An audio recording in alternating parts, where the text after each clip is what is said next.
Yes, guys, welcome back to your favourite show of the week with your boys Dave and Sean, and we have a few things to touch upon today. But first of all, we want to see how Shawnee is. Sean, how are you keeping, my man? I'm good, mate. Very good. Thanks for having me back. Shout out to the Flat Cap Army. Shout out to the Irish Hotspur Army. Good to see you all. No, it's great to have you. But look, Sean, let's start with the game at the weekend. I mean, we won it in dramatic fashion. What's your thoughts overall on it? Yeah, well, like I said to you just backstage, mate, I'll say it again. You know, obviously, I think the main takeaway for me, the main positive takeaway is the resilience, the kind of never say die approach, and that kind of strength of mind that you're not out of a game. I think it's a wonderful thing to see. And I really think it's especially wonderful given what we've got coming up next, where against Arsenal away, it's entirely possible, entirely likely that we could be 1-0 down with 80 minutes on the clock. And to think that the very last time we faced that was literally the last time we kicked the ball, and we managed to come back and not only get a point, but go on and win the game and utilize every second that the referee gave us to do it. I think it's a super, like the perfect outcome, getting ready for what's going to be a very difficult game. Totally different game, but where you could find yourself in a similar situation in terms of, you know, needing to find a way to get back in to the game late on. What I'd also say is having someone like Richarlison on the back of, you know, of a really tough, not just a couple of weeks for him at international level, but a tough year or so at Tottenham, to come off the bench and be that weapon, that double pivot that we've got there with, not double pivot, that's a different football term, the double, I guess, weapon that we can use, double tool of Perisic coming off and then having a guy who can jump on the end and nick a goal from corner kicks and set pieces. That sort of option is going to be necessary at times late on in games. And so for him to have done it and been to get an assist for the winner, you know, perfect for him. Hope he can use it as a catalyst, a launch pad to get going. What I would say though, my man, is I wasn't that particularly impressed with Tottenham for the previous 85 minutes of the game. And I know that we dominated. I know that the stats will tell you that we had 27 shots and 10 on target and 70% possession, and all that stuff is true. But I think that we struggled to break down a very resilient, very well-organized, low-block team who came here to stink the place out. And I think we're going to face that sort of environment probably 10 more times at home and occasionally away this season, where teams come to do what Sheffield United did. And I don't think that we looked cutting edge enough for all the possession, all the stats and everything that looked in our favor. I just don't think that we did much more than take pot shots from distance and pepper the goal, but straight down the goalkeeper's throat. I think that we're going to need to find some other way to unlock those stubborn defenses than what we saw in the first 85 minutes of that game. So lots of positives, but also some concerns for me, because those sorts of fixtures are going to define our season. And whether or not we can get out of those things with 3 points every time will depend on how we unpick locks better in the future. Look, Sean, I think I agree with that assessment. I think, look, against Brentford, right, we had the same sort of difficulties, the same problems. We didn't really create a lot despite getting out with a result, which isn't positive. But look, I'm with you, Sean. For about 85 minutes or so, I was sort of very disappointed with what I was seeing from Tottenham Hotspur. I thought maybe they took their foot off the gas and just said, oh, look, eventually something will click for us. I don't think we really got going or moved the ball with any sort of purpose until we went 1-0 down. As soon as we went 1-0 down, if you go back and watch the game, as soon as we went 1-0 down, that ball was being zipped around. People were running at people, you know, delivering perfect balls. Up until then, there was a lot of huffing and puffing, but then nothing really came of it. But look, what I will say is it shows good resilience and might hopefully serve as a blessing in disguise heading into this North London derby, Sean. I think when I look at it, I think, you know, maybe it's a bit of a reality check to the players, and I think they'll know they got away with one.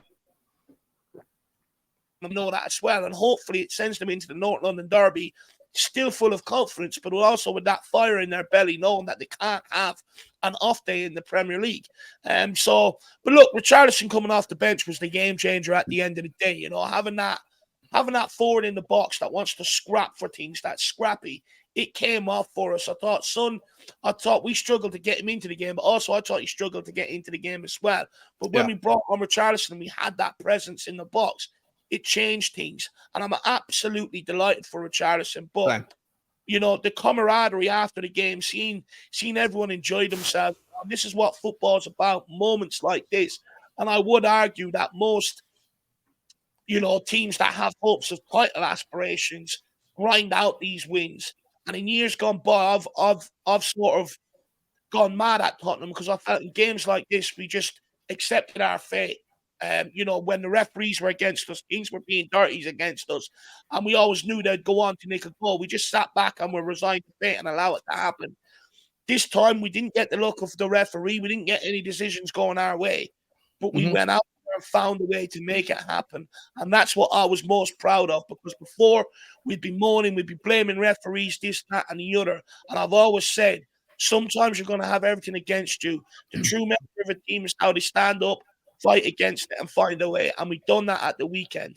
Yeah, I completely agree, mate. You look around the Premier League this year and the teams that you would put into the highest ilk of the Premier League, most of them struggled at periods during their own relative games. Yeah. Liverpool struggled to get out of first gear for 50, 60 minutes, found themselves 1-0 down against a resilient, difficult team to beat in Wolves, difficult place to go. And yet they found a way to turn it up a gear and get the job done. Arsenal haven't started the season in lightning form. They have issues. You know, I think that some of their best players are kind of a little bit, you know, struggling with maybe some niggling injuries like Saka. I think Martinelli's gone down. Odegaard's stepping up, and they're finding a way, despite not playing brilliantly, to get it done. Brighton finding a way to get it done. Tottenham are finding a way to get it done. And that is the hallmark of a team that is going to be there or thereabouts at the end of the season. For me, not every game is going to be simple. Not every game is going to be a walk in the park. And you're not always just going to come up against teams that you're better than on paper and walk all over them. I think yesterday was the first test that we faced of a team that really did just come to stink the place out and park the bus. And I think that they affected it very, very well. I'm really impressed with Tottenham's resilience. I'm really impressed with the way that we got it done. And that's great. They are the positives. But like I say, I think that we need to be more clinical. And at times it felt like there was just this idea of, against low block teams, you just shoot as often as you can and eventually something will fall to you. And you know what? It didn't really feel that way. Like their goalkeeper had a really good game. He spent a lot of the time on the floor, obviously, you know, mucking around, but he kept a lot of good chances out. I just didn't feel like it clicked. But at the end of the day, you know, we're still well ahead of schedule with 13 points from 15. I think everyone would have bitten your absolute hand off for that at the start of the season. And we should be able to get better and better and better moving into the tougher run of fixtures we've got coming up. But I look at games like Fulham at home, Luton at home, Palace at home, and I think that those are the games that are going to define our season more than Arsenal away or Liverpool away or Liverpool at home that are coming up as well soon. So we need to figure out a better way to break them down. And if you go 1-0 up in the first half, though, it's probably a cricket score, 3-4, 5-0, whatever. But if it's 0-0 at half time, panic starts to set in, and then you know, issues can arise. And look, you know, Neely, do you remember the season we got Champions League football under Conte? Brentford, Brighton, teams that played similar back then nearly ended up derailing that campaign. So you're absolutely spot on, Sean. It is something we have to find answers to. Look, I think we tried balls in behind and playing intricate passes, but a lot of them were over a hit and stuff like that. But look, we got through it. That's all that matters. And I just want to praise maybe the officials quickly, not for the Peter Banks. By the way, remember the referee's a banker because of his name. He can't say the other word, so we'll say banker. I was calling him Peter Stanks because he stank it out. I was chanting the referee's a banker. But look, Shawnee, you know, one thing I will praise at the end is the amount of time they added on for the time wasting. Now, look, this was something that was brought in at the start of the season. Every club was told about it. You time waste, it will be added on. Because last season, I think on average over games, the ball was in play for something like 58 minutes out of the 90, and it was just nowhere near acceptable. The amount of time waste and everything else that was going on. So fair play to the officials for adding every single minute of it on, and Sheffield United end up paying the price for it. So hopefully that serves as a warning, but karma was served. But look, Shawnee. Let me ask just before you move on. What do you think the correct amount of ball in play time should be? 70 minutes? Ideally, I'd like to get it to 90 minutes. But look, you know, in and around, you know, 80 minutes for me is what it really should be, Sean. Like, substitutions should be added on. If you've got a player rolling around on the ground trying to buy a bit of time after a tackle, and let's face it, they're not tackles that you were receiving years ago, so they don't even hurt nowadays. They're just acting like they do. So, that should all be added on, and I'm all for adding that on. Well, as a fan, I want to see as much football as I can. I get it, and look, if my team's doing it, I enjoy the dark arts, time wasting, etc., etc. But I absolutely hate when it's done against me. And to the extent some of these little teams do it, they take the piss. I think Newcastle last season was put down for the most time wasting. Yeah. And they ended up finishing top 4. Now that that's all going to be added on, you'll start seeing some of them results that got over the line last year change this year. It's a really good point, mate. I just wonder whether or not we'll move to a system in the future where it might represent more of like basketball or NFL, where when the ball is not in play, the clock stops. The only problem is that then you have to reallocate how long the game is, because if you want the ball to be in play for 90 minutes, then you'll be at the stadium for 5 hours, right? So NFL games are only a 60-minute game in terms of actual ball in play, but those games I've been lived in America, I've been to many games, they last about 3 hours. So I don't know whether you shrink the game time to 70 minutes and then press the stopwatch button or whatever every time the ball goes out. But it might be a way to just kind of make sure that you have absolute perfect timekeeping, because I still think there's going to be moments where the referees don't add enough time on. I don't think they added enough time on last night. The Arsenal-Everton game, Arsenal were time wasting. They took 24 seconds to take corner kicks. Insane. And I don't think there was enough minutes added onto that game. And so you're relying on the referees, whilst I think they're doing a good job in terms of keeping this stuff to a minimum, the impact of it to a minimum. You're still relying on referees to get that side of it right, and they'll get some right, some wrong. And there'll be games where too much time is added and a goal is scored, and again, like those inefficiencies, you shouldn't have referees impacting games anything more than they absolutely need to be, right? Yeah. So I just wonder whether there's a future system, maybe in years to come, where they stop the clock when the ball goes out of play, but they then have to shrink the actual game time itself. Look, do what they do in rugby, right? Rugby's 80 minutes long, but yet they stop the clock every time the ball goes out of play. So why not get it to that level? I think that would be the easiest solution. And I don't want anyone to get this confused, by the way. I ain't praising the standard of officiating or the referee that actually refereed the game. I am just praising that they are actually sticking to their word and adding on the wasted time at the end of games. And you're going to see, for instance, if the time wasn't added on, we wouldn't have got a result there at the weekend. But because of the time added on and the time that they wasted during the 90 minutes, the result panned out like many expected to it, and expect more of that as well, I would say. So fair play on that. But Shawnee, before we maybe move into a little bit on the North London derby, Hans Postecoglou has given fans a license to happy clap. He says, that's the beauty of being a supporter. They go through enough pain, mate. You want to let them enjoy it. They think we're going to be world beaters, then great. That's up to us then to match the expectation. Our supporters deserve to have some happiness and enjoy it the way they want to. So the question is, how far can we take it? I'm just telling supporters to believe, and it's up to him and the team to match it. And I don't think he would have came out with a quote like that if he didn't believe something special was about to happen.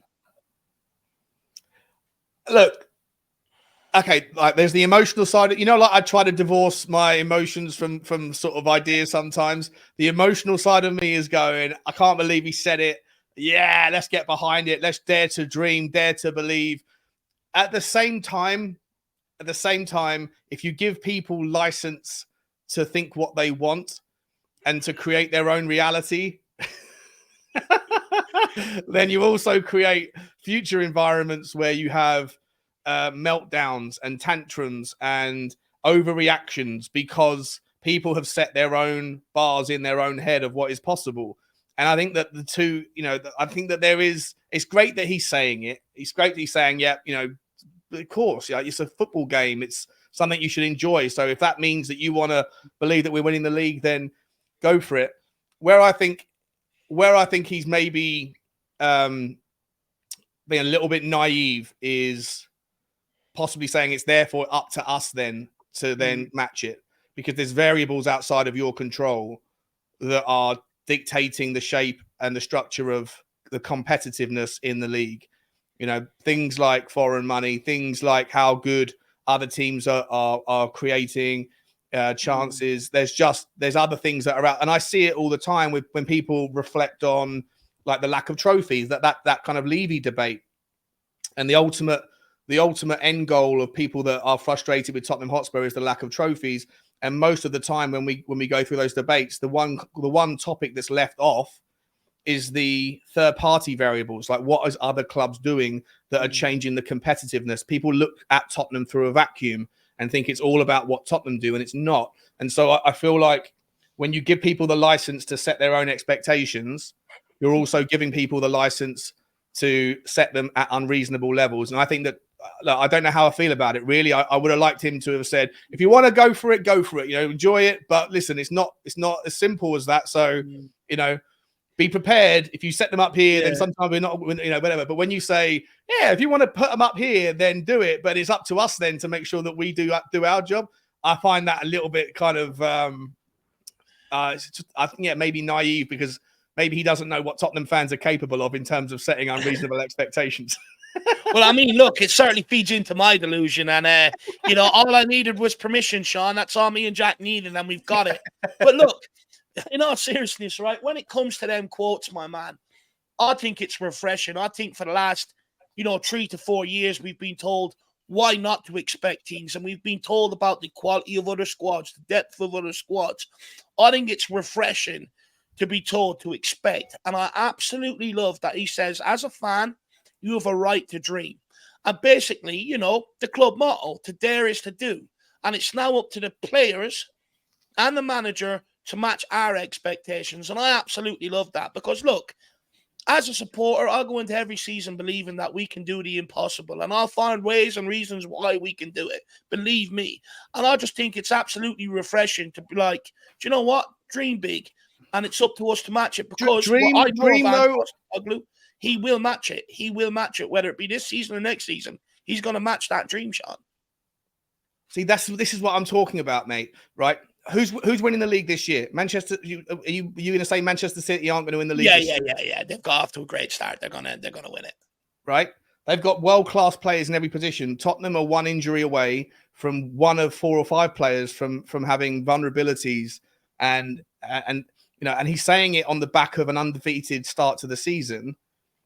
And I just feel like he said that now, and then next week we're playing Arsenal away, a team where we usually get nothing, and people now, because of what he said, and it's not, I don't hate it. I'm not against him saying. I'm not against him saying it. Like I think I agree with you. It's refreshing and it's cool, and the happy clappers have got their permission to clap happy, right? I get it, but we go and get smashed 3-0 against Arsenal.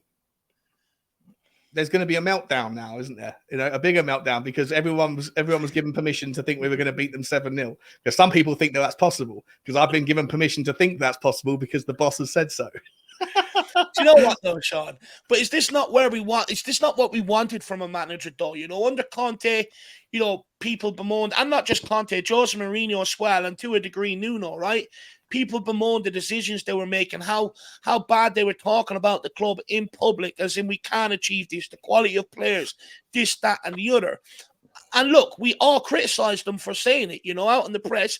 You want to sort of, be bigging up your guys and backing the guys. And this is what Ange Postecoglou is doing. So, look, I get it. I do get what you're saying. But for me, I just think it's refreshing from what we've been told the last few years. We've been given every reason why we can't succeed, why we can't dream, this, that, and the other. Yeah. For me, being a football supporter is all about having them dreams, whether they're realistic or not. Though. Dreams are okay. Dreams are okay, but expectations are different. What is your expectation now going into the Arsenal game? Do you expect us to win? Because some people will do, Look, let's get into the North London Derby, Shawnee. Look, as we all know, we're traveling to the Toilet Bowl this weekend. So, look, for me, Sean, I said it before the Sheffield United game. I think we're going to surprise them at their place. Now, I'm not going to say we're going to walk in, we're going to annihilate them, because that doesn't happen. And look, I'm well aware of our record at their place. We have an absolute atrocious record down at their place, and I get that. However, I think this Tottenham team is a little bit different. I think they've got the cockiness about them. I think they've got the arrogance about them. They've shown that they can dig in and get results. They live up to Ange Postecoglou's motto of "We never stop." Shown in some of the games so far this season. And we're also an aggressive team that can stand up and match teams that way as well. But we're also a very fit team, relentless out of possession. We'll constantly press. And I do think we can catch Arsenal cold at their stadium this weekend, and we can catch them in a bad period and go on and get that win. Look, I think that there's a lot of things that are positive going into the game, not just our run of form. I think our form's been better than Arsenal's. I think the results have obviously been relatively the same. 13 points, both undefeated. They got an injury to Martinelli. We have thus far stayed injury-free. I already mentioned the Richarlison Perisic weapon that has now got some juice from it that we can use if necessary. I think that Sonny will have a better game against Arsenal because it will suit his style. We won't be doing the low block, but we'll be coming out and pressing.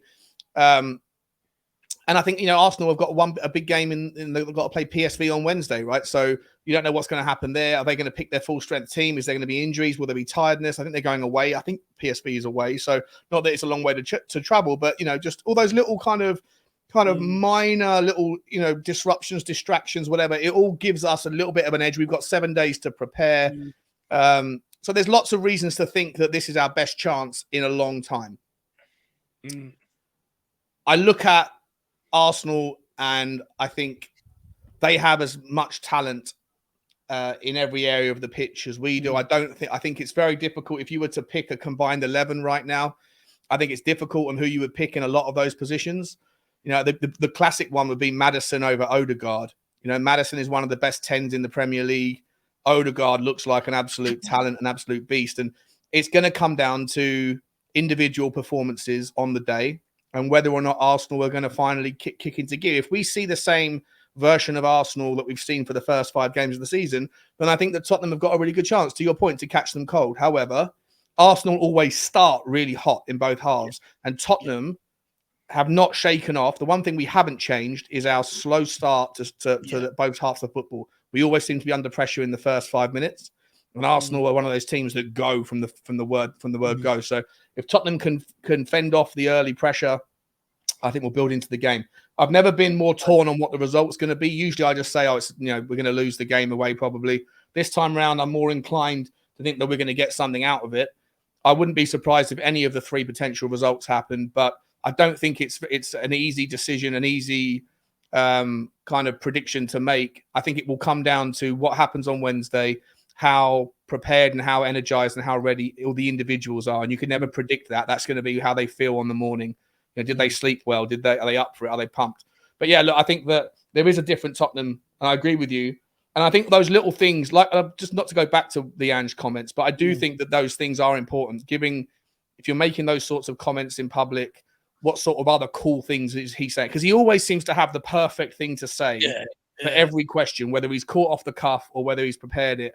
He always knows just what to say to get the people that are listening to go, love it, love him. So how many of those little conversations is he having on the training ground every single day with people that are listening and him go and then just walking away feeling better about themselves because of the conversation? For me, I think the Arsenal game is going to be a brilliant one to watch, mate. But I don't. It could go either way for me. Are you confident going into it? Look, I think the change in leadership, I think we're going into it with a complete different mentality than maybe over the last couple of years. And I mean, without the likes of a Dyer, Lloris, Sanchez, people like that. I think the change in leadership brings a change in mentality. And I think we go into this looking forward to the game rather than maybe being scared of the game. And I think that's the difference for me this time round this year. I think, last year, I think especially the second one at home, I think we went into it knowing that they were better than us, that they were more energetic than us. And, it showed on the football pitch. We went both games without a fight and cowered. I think this time we're going to go into it looking forward to it. However, I think, one thing you said there, Shawnee, I've said this myself as well, that I think it's all about surviving the first 15, 20 minutes, right?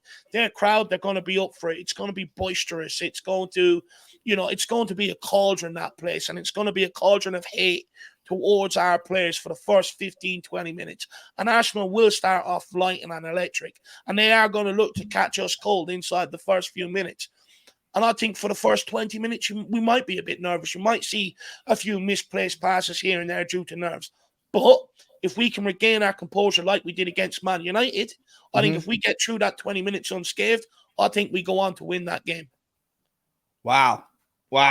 Look, I mean, honestly, I mean, I love it, you know, like getting goosebumps thinking about it. I think we both agree, weather the storm and building confidence. Yeah. And if we can get an early goal or just a goal, if we can go 1-0 up, then it's going to just like, it's going to kill the atmosphere. It's going to absolutely put everything that you need into the tailwinds will be right behind you. Yeah. It's how Tottenham react if we go 1-0 down inside 10, 15 minutes. Then do you see the Tottenham of old that then, you know, combust from the noise and the atmosphere, and then you're just hanging on and trying to do damage limitation?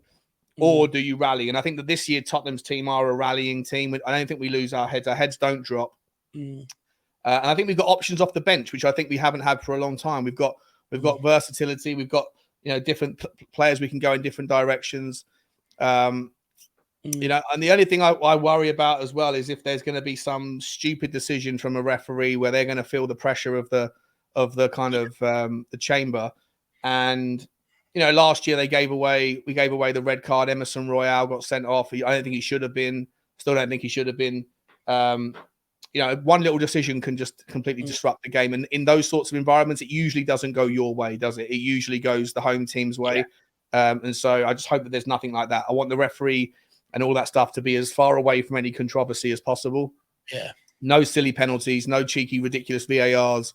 Just get on. And I'll tell you what, the one thing I do think we've got in not to go back on Sheffield United, but in Brennan Johnson, most people were completely anti the signing. You know, I was anti when I first looked at him. Then I softened my approach, having spoken to a lot of Nottingham Forest fans and that. And I was pretty positive, thinking he's going to offer us something different. But I've never seen a more perfect first touch. I think it was his first touch, as when Bissouma put it over the top, or was it Udogie? I'm not sure. Put it over the top. That first touch was absolutely sublime, and his second touch to put it in the top locker. I don't think he knows how fast he is. He doesn't need to sit on the shoulder quite as much as he does, because I think he's playing with people that can put balls into better positions than he had at Nottingham Forest. And I think you'll find situations where, especially if we go 1-0 up, if we happen to be in the lead and Arsenal are pushing out and going for the win, bringing him on will be a fantastic outlet where when we get the ball back and recover from the press, we can just release him down into the channels, and it will be an absolutely an invaluable tool, not just for this game, but in other tight games as well. When we're hanging on for victories and teams are coming out, we can break with him, and that pace is frightening. Look, you know, fair play to the guy. He took that goal very, very well. You know, it was a lot of people are saying it's Dele Alli-esque, and it was. That finish was sort of Dele Alli-esque, Dele Alli, and he's prompt. And look, he's going to be a useful weapon. Last thing I want to say on Postecoglou before I ask you a quick question on tomorrow night's fans forum is, I don't think he's getting enough praise for this, but for him to keep on Kulu when he could have took any one of that front three off was an absolutely brilliant decision, and paid off in the end with Kulu getting the winner. With all the stuff around Kulu in the game weeks beforehand, look, yes, he was menacing, he was constantly trying, but not a lot was coming off. He realistically could have took off anybody of that front three. He chose to take off Son. He chose to take off Solomon, keep Kulu on, and he chose to get Perisic, Richarlison, and Brennan Johnson on the pitch with Kulu. And, you know, that's one thing I don't think is highlighted enough, the fact that we have been able to change the game from the bench. Last year, Sean, when we looked at the bench a lot of the times, you know, it was the defenders, wing backs, or defensive midfielders. We didn't have that strength and depth in the forward area to be able to make them changes. This year we do, and it is coming to fruition. And hopefully we can see the same against Arsenal at the weekend. You know, whether we're beating them 2-0 and want to go and win 4-0, they can make substitutions, or whether we're losing and things aren't working out, we still have the bench to be able to make that, make substitutions and throw stuff different at teams, which I'm absolutely loving. Mate, bringing Kulusevski central, because he's got the ability to sort of play as a midfielder, to sort of play as an 8. We obviously went with like a 4 up front, but he was sort of a little bit deeper, playing as that second 8 for Sarr, but given a bit more license to get forward given the circumstances. He looked absolutely at ease in that situation. And I think that is, again, another insight, another option that we can use in the future. People, I think you're absolutely spot on to praise Postecoglou, not just for making the tactical nous of doing it the way he did it, but also for having the stones to substitute off your captain. How many times in the last couple of years have we faced situations where Harry Kane never got subbed, even Sonny, who wasn't captain, but because of his, his position in the team, his squad status, whatever, the pressure from maybe upstairs because of the Korean fan base, how many times should he have not been playing because of poor performances or poor form, and yet was always in the team? We've got a manager here that I've been asking for.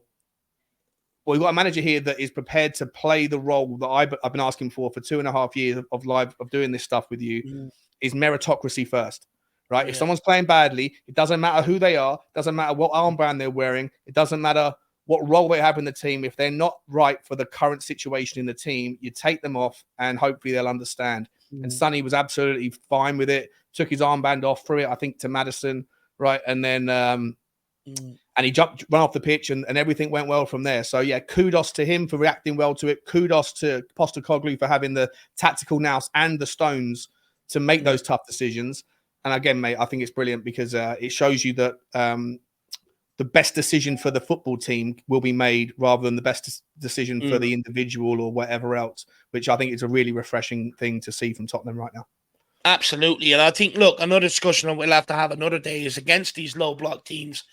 Can you play Sonny up front? Because we didn't have that presence in the box. When we were putting balls in there, that presence in the box just wasn't there. When Richarlison came on, it was, and sort of changed. So in them low block games, do you then have to go with Richarlison? But look, that's a conversation. Or Kulu in the 8, maybe. Maybe you just, you start Kulu from there because he can get back. He's got, I think, I'm not sure what Kulu's aerial strength is like, but yeah, there's options, and we'll talk about it on another time. Yeah, look, we will definitely have a conversation on that another day, Sean, because I do think there's value to that argument. But look, last but not least, Sean, of course, Daniel Levy is making a rare public appearance at the Tottenham Hotspur Stadium tomorrow night for the what's it called? There was one on the 5th of September. That was the fan advisory board meeting. This one is what's it called again, Shawnee? Fans Forum. That's what it is. Fans Forum. So we're actually getting 2 rare public appearances from Daniel Levy this month. Sean, that takes place tomorrow night at the Tottenham Hotspur Stadium.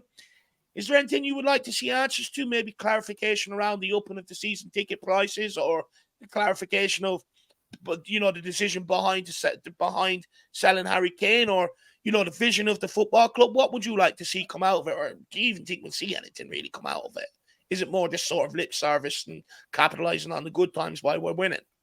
I don't think there'll be anything new. I mean, I've already read through the minutes of the fan advisory board. I've just done a video on it this morning, so that'll be uploaded on my channel shortly. We'll be going for, because I think there's actually some quite interesting stuff in there regarding their takes on certain topics, including the ticket prices, including the naming rights deal, including the priorities around where the money's going, and some sort of demonstration of the fact that we spent £850 million on transfers, incoming transfers in the last 6 years since the stadium, 650 net or whatever, net of player sales. So I think there's a lot of the information that will probably be recycled and rehashed in various fans' questions tomorrow night. Is it tomorrow night? Did you say tomorrow night? Was it? Yeah, tomorrow night. Yeah.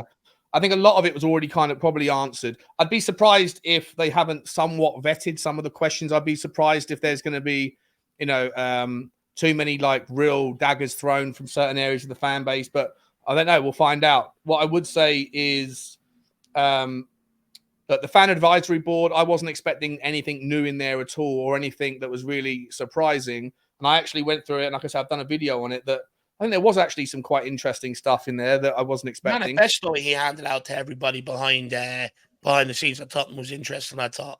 Yeah. A little bit some of that kind of in like the kind of today, like it's all a bit cringy. But you know what? I've worked for a lot of really large organizations in my days, and a lot of those companies, when they have like when they have like hundreds or thousands of employees and they operate on that bigger scale, they all have that kind of like passion statement, mission statement kind of stuff. I find it really eye rolling. Like it's all a bit sort of sickly to me, because I think that ultimately it's just lip service to words to make you think that you're doing something more than you are. In reality, they just want you as an employee to do your job, to make money, right? So I find it all a little bit sickly, but listen, it is what it is. They sent all that stuff around. I find Donna Maria Cullen really, I can't. The stuff that she says, it all sounds like it's press release nonsense, and that's her history, right? She's a PR kind of expert or whatever.